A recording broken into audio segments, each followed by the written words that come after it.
സുഹൃത്തുക്കളെ എല്ലാവർക്കും നമ്മുടെ പുതിയ വീട്ടിലേക്ക് സ്വാഗതം. ഇന്ന് ഞാൻ നിങ്ങളെ അറിയിക്കാൻ വന്നിരിക്കുന്ന ഒരു കാര്യം, ഈ കഴിഞ്ഞ ദിവസം ഞാൻ നിങ്ങളുടെ അടുത്ത് പറഞ്ഞൊരു കാര്യത്തിൻ്റെ ബാക്കി കാര്യം തന്നെയാണ്. എന്താണെന്ന് വെച്ച് കഴിഞ്ഞാൽ, നമുക്കറിയാം നമ്മുടെ ബിർണാണി ശംഖു അല്ലെങ്കിൽ ബിരിയാണി ശംഖു എന്ന് പറയുന്നൊരു കുഞ്ഞുണ്ട്. ഒരു ശംഖു എന്ന് പറയുന്നൊരു കുഞ്ഞ്.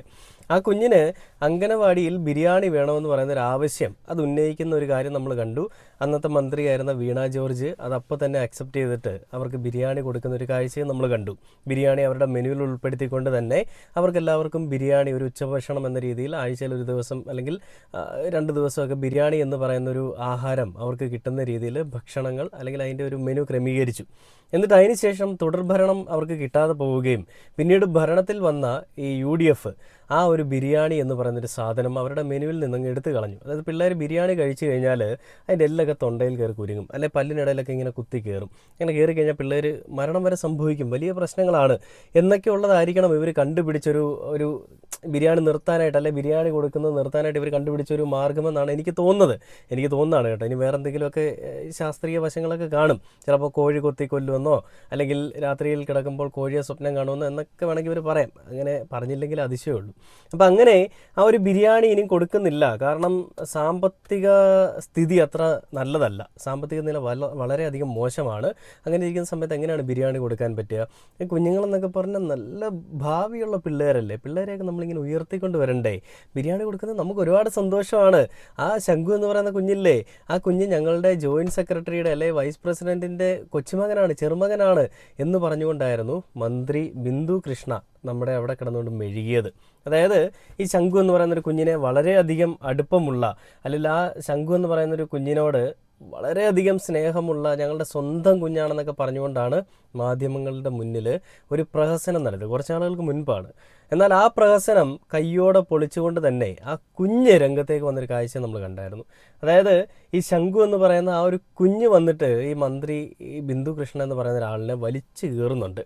അതായത് ഈ മന്ത്രി പറഞ്ഞൊരാളല്ല എൻ്റെ അമ്മാമ്മയുടെ പേര് ഓമന എന്നാണെന്ന് പറഞ്ഞുകൊണ്ടാണ് ഒരു കുഞ്ഞ് സംസാരിക്കുന്നത്.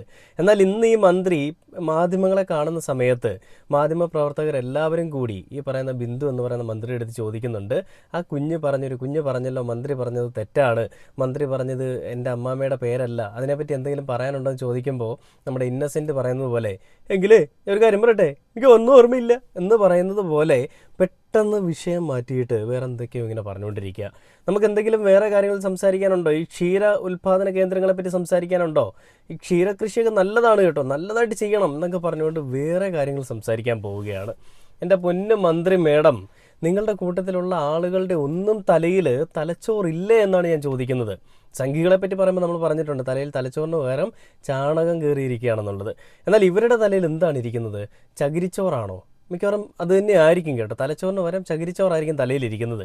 അപ്പം ബിന്ദു മേഡം പറയുന്നൊരു കാര്യം നിങ്ങൾ ഈ സൈഡിൽ നോക്കിയോ, വീഡിയോ ഞാൻ കാണിച്ചു തരാം. ഞാനായിട്ട് പറയുന്നില്ല, ഞാൻ പറഞ്ഞു കഴിഞ്ഞാൽ ഇനി നിങ്ങൾ പറയും തെളിവൊന്നുമില്ല എന്നുള്ളത്. തെളിവ് എന്നാ വെച്ചോ, തെളിവ് സൈഡിൽ നോക്കിക്കോ.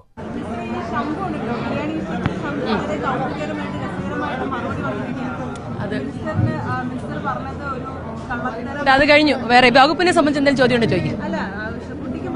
അത് കഴിഞ്ഞു. വകുപ്പിനെ സംബന്ധിച്ച് എന്തെങ്കിലും ചോദ്യമുണ്ടെങ്കിൽ ചോദിക്കുക. അത് കഴിഞ്ഞു. ഇനി എനിക്കത് പറയാൻ താല്പര്യമേ ഇല്ല. കുഞ്ഞെന്ത് വേണമെങ്കിലും പറയട്ടെ, കുഞ്ഞ് പറഞ്ഞതൊന്നും എന്നെ ബാധിക്കുന്ന കാര്യങ്ങളെ അല്ല. അത് മന്ത്രിക്ക് പറഞ്ഞു, തെറ്റുപറ്റിപ്പോയി. എന്തിനാണ് ഇങ്ങനെ കള്ളം പറയുന്നതെന്നാണ് ഞാൻ ഈ ചോദിക്കുന്നത്. ഈ വലിയവരടുത്തങ്ങ് നിങ്ങൾ കള്ളത്തരങ്ങൾ പറഞ്ഞ് നിങ്ങൾ ഭരണത്തിലേക്ക് വന്നു. ഈ അല്ലെങ്കിൽ യുവജനതയെ നിങ്ങൾ പറ്റിച്ചുകൊണ്ട് ഭരണത്തിലേക്ക് വന്നു. എന്താണ് യുവജനതയെ പറ്റിച്ചത്? മോഡിഫിക്കേഷൻ ലീഗലാക്കും, ഇല്ലീഗലായിരിക്കുന്ന സാധനം ലീഗലാക്കും, അപകടകരമാം വിധമല്ലാത്ത എല്ലാ മോഡിഫിക്കേഷൻസും ഞങ്ങൾ അക്സെപ്റ്റ് ചെയ്യുമെന്നാണ് പറഞ്ഞത്. എന്നാൽ ഇതെല്ലാം കേന്ദ്രത്തിൻ്റെ കയ്യിലിരിക്കുന്ന കാര്യങ്ങളാണ്. ഇത് കേന്ദ്രവുമായിട്ടൊരു ബന്ധമുണ്ടാക്കി വെച്ചതുകൊണ്ടാണ് സതീശൻ ഇത് മുൻപ് തന്നെ മാറ്റി പറഞ്ഞത്. അതായത് വാഹന മോഡിഫിക്കേഷനെല്ലാം ഇല്ലീഗൽ എന്നുള്ളത് മാറ്റി ലീഗലാക്കും എന്നുള്ളത്. എന്നാൽ അതേ സംഘികൾ തന്നെ സതീശനെതിരെ പണി കൊടുത്തപ്പോൾ, അല്ലെങ്കിൽ സതീശനെ അക്സെപ്റ്റ് ചെയ്യാതെ വരുന്നൊരു സാഹചര്യമാണ് ഇപ്പോൾ കാണുന്നത്. അതുകൊണ്ട് തന്നെ മോഡിഫിക്കേഷൻ വെറും ഒരു പ്രഹസനഫിക്കേഷൻ മാത്രമായിട്ട് പോയി. അപ്പോൾ അതുപോലെ തന്നെ തന്നെ പെൻഷൻ്റെ കാര്യത്തിൽ, ആശാ വർക്കർമാരുടെ കാര്യത്തിൽ, ആശാ വർക്കർമാർ പിന്നെ ഇവരുടെ PR വർക്കേഴ്സാണ്, അതുകൊണ്ട് പിന്നെ അവർക്കതൊരു പറ്റിക്കലായിട്ട് തോന്നത്തില്ല. അവരെല്ലാം അത് അക്സെപ്റ്റ് ചെയ്യും. ഈ നാണമില്ലാത്തവൻ്റെ ആസനത്തിൽ ആല് മുളച്ചാൽ അതും തണലാണെന്ന് പറഞ്ഞുകൊണ്ട് നടക്കുന്ന ചിലരെന്നൊക്കെ നമ്മൾ കേട്ടിട്ടില്ലേ എന്ന് പറയുന്ന പോലെ കഴിഞ്ഞ ദിവസം ഈ മുഖ്യമന്ത്രി ഇങ്ങനെ ചെയ്തുകൊണ്ട് പൊന്നാട ഇടിയിക്കുന്ന പരിപാടിയൊക്കെ നമ്മൾ കണ്ടു. 3000 രൂപ ആക്കി കൊടുത്തതിനൊക്കെ പിണറായി വിജയൻ സഖാവ് ഇരിക്കുന്ന സമയത്ത്, അല്ലെ പിണറായി വിജയൻ്റെ സർക്കാർ ഇരിക്കുന്ന സമയത്ത്, ഇടതുപക്ഷം എന്ന് പറയപ്പെടുന്ന ഹൃദയപക്ഷം ഇരിക്കുന്ന സമയത്ത് ഈ 21,000 രൂപ എന്ന് പറയുന്നത് ഞങ്ങൾക്ക് ഞങ്ങളുടെ ഓണറേറിയമായിട്ട് കിട്ടാതെ, അല്ലെ ഞങ്ങളുടെ ശമ്പളമായിട്ട് കിട്ടാതെ ഈ സെക്രട്ടേറിയറ്റിൻ്റെ മുൻപിൽ നിന്ന് ഒരു ഞൊടിയിട പോലും ഞങ്ങൾ മാറില്ല എന്നൊക്കെ പറഞ്ഞുകൊണ്ടാണ് ഈ മിനി എന്ന് പറഞ്ഞുകൊണ്ട് ഇവരുടെ തലവത്തി അല്ലെങ്കിൽ തലവനൊക്കെ അവിടെ നിന്നുകൊണ്ട് സംസാരിച്ചത്. എന്നാൽ അതേ മിനി തന്നെ ഈ 21,000 രൂപയൊന്നും കൊടുക്കാൻ പറ്റില്ല, 3,000 രൂപ കൊടുക്കാമെന്ന് പറഞ്ഞപ്പോൾ എല്ലാം കൂടി ചേർത്ത് 9,000 രൂപ ഇടതുപക്ഷ സർക്കാർ കൊടുത്തുകൊണ്ടിരിക്കുന്നിടത്ത്, 8,000 രൂപ കൊടുത്തുകൊണ്ടിരിക്കുന്നിടത്ത് 3,000 രൂപയും കൂടെ ആക്കിയ സമയത്ത് എത്രയായി? 12,000 ആ 12,000 മതി, ഞങ്ങൾ സാറ്റിസ്ഫൈഡ്. ആ ചിരി ഉണ്ടല്ലോ, ബാക്കി 21,000 വരെ ചിരി കിടക്കുകയല്ലേ, ബാക്കി 9,000 രൂപയ്ക്ക് ഞങ്ങൾക്ക് ആ ചിരി മതി, ഞങ്ങൾക്ക് 9,000 രൂപ വേണ്ട, 12,000 രൂപ മതി എന്ന് പറഞ്ഞുകൊണ്ട് അവിടുന്ന് പോയി. അതുകൊണ്ടാണ് ഞാൻ പറഞ്ഞത് ഇതൊരു PR വർക്കേഴ്സിൻ്റെ PR പണി തന്നെയായിരുന്നു. അത് കുറേ വീട്ടമ്മമാരെ കയ്യിലെടുക്കാൻ അവർക്ക് സാധ്യമായി. അതായത് ഞങ്ങൾ ഇത്രയും 8 മാസമായിട്ട് തെരുവിൽ കിടക്കുകയാണ്, പിണറായി സർക്കാർ ഞങ്ങളെ നോക്കുന്നേ ഇല്ല എന്ന് പറഞ്ഞുകൊണ്ട് അത് ആ രീതിയിൽ കൊണ്ടുപോകാനായിട്ട് അവർക്കത് വളരെയധികം സഹായമായി. അത് വെച്ചുകൊണ്ട് തന്നെ അവർ കുറേ ആളുകളുടെ വീടുകളിൽ കയറിയിട്ട് വോട്ട് ചെയ്യരുത്, LDF വോട്ട് ചെയ്യരുതെന്നൊക്കെ പറഞ്ഞുകൊണ്ട് കളിയൊക്കെ കളിച്ചായിരുന്നു. അതൊക്കെ അവിടെ നിൽക്കട്ടെ. അപ്പോഴൊന്നും LDF ഇതിനെപ്പറ്റി ഒന്നും മിണ്ടാനോ ഇവരെ തടയാനോ ഒന്നിനും പോയിട്ടില്ലല്ലോ. എന്തുകൊണ്ടാണ് പോവാത്തത്? ജനങ്ങൾക്കെല്ലാം അറിയാമെന്ന്, അല്ലെങ്കിൽ ജനങ്ങളെല്ലാം അറിയുന്നുണ്ടെന്ന് അവർ വിചാരിച്ചിരുന്നു. എന്നാൽ അവരുടെ വിചാരവും അവരുടെ വിശ്വാസവും ഒക്കെ തെറ്റിപ്പോയി. ജനങ്ങൾ തന്നെ ഈ പറയുന്ന പിണറായിസത്തിനെ, അല്ലെ പിണറായി വിജയൻ എന്ന് പറയുന്നൊരു മനുഷ്യന് അടങ്ങുന്ന ഒരു പാർട്ടിയെ ഇല്ലായ്മ ചെയ്യാൻ വേണ്ടിയിട്ട് ശ്രമിച്ചു. ജനങ്ങളെന്ന് പൂർണ്ണമായിട്ട് നമുക്ക് പറയാൻ പറ്റില്ല. 100% ജനങ്ങളെ നോക്കുകയാണെന്നുണ്ടെങ്കിൽ അതിൽ 50% ആളുകളാണ് വഞ്ചകന്മാരായിട്ടുള്ളത്. ബാക്കി 50% EVM തട്ടിപ്പ് തന്നെയാണ്. അത് പൊതുജനങ്ങൾ തന്നെ കഴിഞ്ഞ ദിവസം പ്രതികരിക്കുന്നതൊക്കെ നമ്മൾ കണ്ടിരുന്നു. അപ്പോൾ ഇതേപോലെ തന്നെ ഈ മുതിർന്ന ആളുകൾക്ക്, ഞാൻ പറഞ്ഞു വന്ന വേറൊന്നുമല്ല, മുതിർന്ന ആളുകൾക്ക് കൊടുക്കുന്ന പാഴ് വാഗ്ദാനങ്ങൾ തന്നെ കുട്ടികൾക്കും കൊടുക്കുകയാണ്. കുട്ടികളുടെ അടുത്തേക്ക് ചെന്നിട്ട് പാഴ് വാഗ്ദാനങ്ങൾ കൊടുത്തുകൊണ്ട് ഞങ്ങൾ ബിരിയാണി നിങ്ങൾക്ക് തരാം, അല്ലെങ്കിൽ ഫ്രൈഡ് റൈസ് തരാം, അല്ലെങ്കിൽ നൂഡിൽസ് തരാം എന്നൊക്കെ പറഞ്ഞുകൊണ്ട് വലിയ മെഴുകിലൊക്കെ ആയിരുന്നു. എന്നിട്ടിപ്പോൾ അതേ കുഞ്ഞുങ്ങളുടെ ആ ഒരു ഭക്ഷണ ക്രമീകരണത്തിൽ, അല്ലെങ്കിൽ അവരുടെ മെനുവിൽ ഈ പറയുന്ന സാധനങ്ങളൊന്നുമില്ല. പിള്ളേർ ഭയങ്കര ഇഷ്ടമാണ്, പിള്ളേരെന്ന് പറഞ്ഞാൽ എനിക്ക് ഭയങ്കര ജീവനാണ്. പക്ഷേ പിള്ളേർ ആഹാരം ഒന്നും കഴിക്കണ്ട. പിള്ളേർ കഴിക്കേണ്ട എന്താണ്? കഞ്ഞിയും പയറും, അതിനകത്ത് കുറച്ച് തേങ്ങാപ്പീരയൊക്കെ ഇട്ട് ചെറിയ ചുമന്നുള്ളിയൊക്കെ ഇട്ട് അങ്ങനെ വേവിച്ച് കഴിച്ചാൽ മതി. എൻ്റെ കൊച്ചിനെ അതല്ലേ കഴിച്ചു, പിന്നെ എന്തിനാ ഇപ്പോഴത്തെ പിള്ളേർക്ക് ബിരിയാണിയൊക്കെ? അതൊന്നും വേണ്ട. ശരിയാണ്, അത് തന്നെയാണ് നല്ലതല്ലേ. നമ്മൾ കഴിച്ചുള്ള സാധനത്തിന് അവർ കഴിക്കുന്നത്. അപ്പോൾ ബിന്ദുകൃഷ്ണയുടെ ബാക്കി മെഴുകിൽ കണ്ടു നോക്കാം. വകുപ്പ് സംബന്ധിച്ച് എന്തെങ്കിലും ഇന്ന് ലോക ക്ഷീരദിനമാണ്. ക്ഷീരദിനത്തോടനുബന്ധിച്ച് വകുപ്പ് സംബന്ധിച്ച് ചോദ്യങ്ങളുണ്ടെങ്കിൽ ആകാം, അല്ലെങ്കിൽ ഓക്കെ. ഇവരുടെ എല്ലാവരുടെയും ഒരു അജണ്ടയാണെന്ന് എനിക്ക് തോന്നുന്നത് ഈ ചിരി നിലനിർത്തുക എന്ന് പറയുന്നത് ഇവരുടെ ഒരു മെയിൻ അജണ്ടയായിട്ട് തന്നെ എനിക്ക് ഫീൽ ചെയ്യുന്നുണ്ട്. കാരണം VD സതീശൻ എന്ത് പറഞ്ഞാലും ചിരിക്കും, എന്ത് പറഞ്ഞാലും. അതായത് VD സതീശനെ ആരെങ്കിലും ചീത്ത വിളിച്ചാലും VD സതീശൻ ചിരിക്കും കേട്ടോ. അതായത് ചിരിക്കാൻ പഠിച്ച് പുള്ളി സ്വയമേ മറന്നു പോയിരിക്കുകയാണെന്ന് എനിക്ക് നല്ലൊരു തോന്നലുണ്ട്. ഞാൻ അത് കഴിഞ്ഞ ദിവസങ്ങളിൽ ഇട്ടിരിക്കുന്ന വീഡിയോസിലൊക്കെ ഞാൻ പറയുകയുണ്ടായി. അതായത് ചിരിക്കാൻ പഠിച്ച് സ്വയമേ താൻ എന്തായിരുന്നു എന്ന് മറന്നുപോയൊരു മനുഷ്യനായിട്ട് സതീശൻ മാറിയിരിക്കുകയാണ്. അതേപോലെ തന്നെ ഈ സതീശന് വേണ്ടിയിട്ട് അഹോരാത്രം പണിയെടുക്കാനായിട്ട് മാധ്യമങ്ങളിൽ സ്മൃതീശനുമുണ്ട്. സ്മൃതിക്ക് ഇപ്പോഴും വലിയ രീതിയിൽ അങ്ങ് കുരുപൊട്ടി ഒലിക്കുകയാണ്. സ്മൃതീശൻ ഇപ്പോഴും മെഴുകിക്കൊണ്ടിരിക്കുന്നത് പിണറായിസം, വൃത്തികെട്ട പിണറായിസമായിരുന്നു, സതീശനായിരുന്നു ശരിയെന്നൊക്കെ. എത്രയെത്ര സംഭവങ്ങളാണ് അധികാരത്തിൽ വന്ന് തൊട്ടടുത്ത ദിവസം തന്നെ നമ്മൾ കണ്ടതല്ലേ. അതായത് ബസ്സിൽ സൗജന്യ യാത്ര എന്ന് പറയുന്നത് മെയ് 15 മുതൽ കൊടുക്കാമെന്ന് പറഞ്ഞ സാധനം ജൂണിലേക്ക് മാറ്റി. അതൊരു വലിയൊരു സംഭവം തന്നെയായിരുന്നു. വിപ്ലവകരമായിട്ടുള്ളൊരു മാറ്റം സൃഷ്ടിക്കാനായിട്ട് വന്നത് അത് നീട്ടി വെക്കേണ്ടി വന്നു. പിന്നീട് എന്താണ് ഈ പറയുന്ന ആശമാരുടെ സംഭവം തന്നെയാണ്. പിന്നെ അതുമാത്രമല്ല, പെൻഷൻ ഒരിക്കലും മുടങ്ങിയിട്ടില്ലാത്ത, അതായത് ഉമ്മൻചാണ്ടി സർക്കാർ മാറിയതിന് ശേഷം 2016 മുതൽ LDF മാത്രം ഭരിച്ചുകൊണ്ടിരിക്കുന്ന സമയത്ത്, അങ്ങനെ പറയുന്നതിനേക്കാൾ നല്ലത് UDF ഇല്ലാത്ത 10 വർഷങ്ങൾ, ആ 10 വർഷങ്ങളിൽ ഒരാൾക്ക് പോലും ഒരു ബുദ്ധിമുട്ടും ഉണ്ടാവാത്ത രീതിയിൽ എല്ലാ ആളുകളുടെയും അക്കൗണ്ടുകളിലേക്ക് സ്ഥിരമായിട്ട് അവർക്ക് പെൻഷൻ കിട്ടിക്കൊണ്ടിരുന്നു. ഇനി പെൻഷൻ വാങ്ങാൻ പോകാൻ പറ്റാത്ത ആളുകൾക്ക് സഹകരണ ബാങ്ക് വഴി അവരുടെ വീടുകളിലേക്ക് എത്തിച്ചു കൊടുക്കുന്നൊരു സംവിധാനവും ഒരുക്കി വെച്ചൊരു പാർട്ടി തന്നെയായിരുന്നു ഇടതുപക്ഷം. അതായത് എല്ലാ ആളുകൾക്കും അവരുടെ ക്ഷേമം അറിഞ്ഞിട്ട്, അല്ലെങ്കിൽ അവരുടെ ഹിതം അറിഞ്ഞുകൊണ്ട് തന്നെ അവർക്ക് വേണ്ടിയിട്ട് എല്ലാ കാര്യങ്ങളും ചെയ്തു കൊടുത്തിരുന്നൊരു പാർട്ടി എന്ന് തന്നെ നമുക്ക് പറയാം. നമുക്കതിനെ മാറ്റി പറയാനൊന്നുമില്ല. കാരണം ഇത് തന്നെയാണ് സത്യാവസ്ഥ. അപ്പോൾ അങ്ങനെ ചെയ്തു കൊടുത്തിരുന്ന ആളുകൾക്കിടയിലേക്ക് പുതിയൊരു പാർട്ടി അധികാരത്തിൽ വരുന്നു. ഈ ഒരു പാർട്ടി വന്ന ആദ്യത്തെ മാസം തന്നെ പെൻഷൻ മുടങ്ങിപ്പോവുകയാണ്, അല്ലെങ്കിൽ പെൻഷൻ മുടക്കിയിരിക്കുകയാണ്.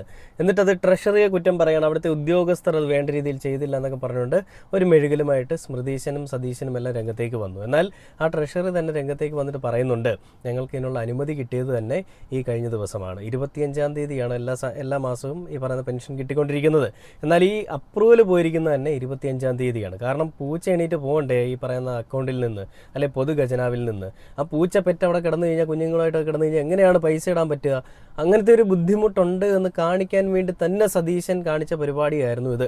അതായത് എല്ലാ ആളുകളുടെയും പെൻഷൻ മുടങ്ങുക എന്നുള്ളത്. എന്നിട്ടും മാപ്രകൾക്കൊന്നും ഒരു പ്രശ്നമില്ലായിരുന്നല്ലോ. ചില മാധ്യമങ്ങൾ മാത്രം, അതായത് നേരിൻ്റെയും നെറിയുടെയും ഒക്കെ ഒപ്പം നിൽക്കുന്ന മാധ്യമങ്ങൾ മാത്രം ഇത് ഹൈലൈറ്റ് ചെയ്തു. അല്ലാതെ വേറെ ഒരാൾക്ക് പോലും ഇതൊരു പ്രശ്നമായിട്ട് തോന്നിയിട്ടുമില്ല. ഒരാൾ പോലും ഇതൊരു പ്രശ്നമായിട്ട് പറഞ്ഞുമില്ല. കാരണം മാധ്യമങ്ങൾക്കെല്ലാം ഒരു PR പണി ചെയ്യണം, അല്ലെങ്കിൽ മാധ്യമങ്ങൾക്ക് നല്ലൊരു ഹൈപ്പ് കൊടുത്തുകൊണ്ട് തന്നെ VD സതീശൻ എന്ന് പറയുന്ന ഒരാളിനെ പൊക്കിക്കൊണ്ടുവരണം. പിണറായി വിജയന് കൊടുത്തിട്ടില്ലാത്ത വലിയൊരു പ്രിവിലേജ് VD സതീശന് കൊടുക്കണം. കാരണം VD സതീശൻ എന്ന് പറയുന്ന ഒരാൾ ഞങ്ങളെ ഒരിക്കലും കടക്ക് പുറത്തെന്ന് പറയാത്ത, ഞങ്ങളെ ചേർത്ത് പിടിക്കുന്ന, സംഘികളുമായിട്ട് ബന്ധമുള്ള, അപ്പോൾ ഞങ്ങൾക്ക് ആഗോള ബന്ധം, അല്ലെങ്കിൽ നമ്മൾ പോലും അറിയാതെ നമ്മൾ അധോലോകമായിരിക്കുന്നു എന്നൊക്കെ പറയുന്നത് പോലെ ഞങ്ങൾക്കൊരു വലിയ സ്നേഹ സ്വീകരണമൊക്കെ അങ്ങ് പ്രധാനമന്ത്രിയുടെ അടുത്ത് നിന്ന് കിട്ടുമെന്ന് പറഞ്ഞുകൊണ്ടായിരിക്കണം മാധ്യമ പാപ്പരാസികളെല്ലാം ഈ VD സതീശൻ്റെ മൂടും താങ്ങി നിൽക്കുന്നത്. എന്തായാലും VD സതീശനും സതീശൻ്റെ ഒപ്പമുള്ള ആളുകളുമൊക്കെ നാണം കെട്ടുകൊണ്ടിരിക്കുന്ന ഒരു അവസ്ഥയാണ് നമ്മൾ കാണുന്നത്. ഒരു പൊടിക്കുഞ്ഞ് പോലും വന്നിട്ട് ഊക്കി വിടുന്നൊരു കാഴ്ച, അല്ലെങ്കിൽ ഊക്കി വിടുന്നൊരു സംഭവം എന്നൊക്കെ പറഞ്ഞു കഴിഞ്ഞാലേ പോയി ചത്തൂടെ. അതിൽ പരം നാണക്കേട് വേറെ ഒന്നുമില്ല. ഒരു കാര്യം പറയുമ്പോൾ ഒരു അറ്റ്ലീസ്റ്റ് പറയുന്ന കാര്യങ്ങൾ എന്തെങ്കിലും ഒരു സത്യസന്ധത ഉണ്ടാവണം, അല്ലെങ്കിൽ മെഴുകാൻ നിൽക്കരുത്. ഇത് ചിരിച്ചുകൊണ്ട് തന്നെ വീണ്ടും പറയണം, വേറെ എന്തെങ്കിലും പറയണ്ടപ്പോൾ നമുക്ക് അതിനെപ്പറ്റി സംസാരിക്കുക, അതിനെപ്പറ്റി എനിക്ക് പറയാനില്ലെന്ന്. ഒരു കുഞ്ഞിന് പോലും മറുപടി കൊടുക്കാനായിട്ട് സാധിക്കുന്നില്ലെങ്കിൽ ഇവരൊക്കെ എന്ത് ജനപ്രതിനിധികളാണ്? ജയിപ്പിച്ചു വിട്ട ജനങ്ങളോട് എനിക്കൊന്നും പറയാനില്ല. ഞാൻ തൊഴുകയാണ്. ഇനിയും 5 വർഷം നമുക്ക് സഹിക്കണം, അല്ലെങ്കിൽ 5 വർഷം നമുക്ക് ഈ ചിരി കണ്ട് തന്നെ ജീവിക്കണം. ചിരി മാത്രം മതി. ചിരിയാണ് അഖിലസാര മൊഴിയിൽ, സ്നേഹമാണ് അഖിലസാര മൊഴിയിൽ എന്നൊക്കെ പറയുന്ന പോലെ ചിരിമയമാണ്, ചിരിയാണ് ഏറ്റവും നല്ലത്. ഈ ചിരിക്കുന്നത് കൊണ്ട് ആയുസ് കൂടുന്നൊക്കെ പറയത്തില്ല. അതുകൊണ്ടായിരിക്കണം VD സതീശൻ എന്ന് പറയുന്നൊരു മനുഷ്യൻ എപ്പോഴും ചിരിക്കുന്നത്. പക്ഷേ ചിരിക്കാതെ തന്നെ ആയുസ് കൂടുന്നൊരു സാധനമുണ്ട്, ആമ എന്ന് പറയുന്നൊരു സാധനം. അതൊക്കെ അവിടെ നിൽക്കട്ടെ. എന്തായാലും മന്ത്രി കൊച്ചമ്മ നാണം കെട്ടിട്ടും ആ മുഖത്ത് നിന്ന് ചിരി മാറ്റാതെ ആ മ്ലേച്ഛത നമുക്ക് കാണാൻ എന്തായാലും സാധിക്കുന്നുണ്ട്. എത്ര ചിരിച്ചാലും ആ മുഖത്തെ ഒരു മ്ലേച്ഛത നമുക്ക് കാണാൻ പറ്റും. കൊച്ചുമകനാവാനുള്ളൊരു പ്രായം, അല്ലെങ്കിൽ കൊച്ചുമകൻ്റെ ഏറ്റവും ഇളയ കുഞ്ഞാവാനുള്ള പ്രായമുള്ളൂ ശംഖു എന്ന് പറയുന്നൊരു കുഞ്ഞിന്. ആ കുഞ്ഞ് പോലും വന്ന് ഊക്കിയിട്ടൊക്കെ പോകാമെന്ന് പറയുമ്പോൾ വല്ലാത്തൊരവസ്ഥ തന്നെയാണ്. കഷ്ടമായി പോയി, പാവം. Okay, by.